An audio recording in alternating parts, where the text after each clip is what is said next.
guys, so we drop off Mama at the blood work place kasi sabi ng doctor niya kailangan niya magpa-blood work and everything. And then after this, I have a lead to visit with Kuya Elijah.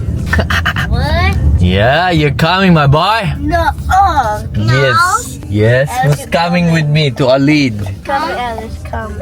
Okay, sure. Okay, Ellis and Kuya Elijah are coming with me mamaya. Okay, let's go back to pick up Mama. Home? Okay, home.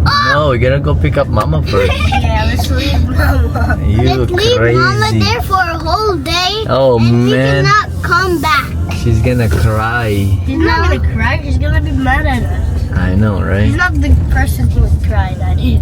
Sakit? Bakit? Ano ba yung kumuha sa dugo mo? Baka kung malalim yung ano. Dahil baka kakakuha lang ng dugo sa. Kuya Elijah, what happened? How come we're just two of us? Alice didn't wanna come. Come, Alice. Come. Okay, sure. Okay, Ellis and Kuya Elijah are coming with me mamaya. Okay? Fine, boy, if you're watching this, Ellis, I'm gonna follow you. None. What did you say? I didn't know you were actually gonna follow me. I'm gonna follow you. You don't do what you say. You told us you're gonna come, but you didn't come. I'm gonna follow you. Let's go to our lead. Yeah.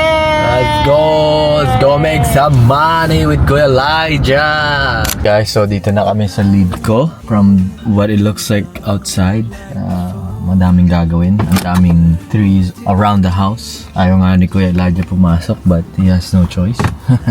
Let's go. Hey guys, nakauwi na kami. Forgot to vlog and give you guys the update. Yung bahay is not gonna work for us kasi it needs too much work. So mamaya, meron din akong pupuntang bahay and hopefully we could assign this deal. Guys, so I forgot to vlog kanina. Anyway, done deal din yung na-assign natin yung isang deal na pinuntahan ko kanina, which is good. And then, after that, I went to go play ball and we won the game. So, it's 8:30 na. So, see you guys tomorrow. Peace.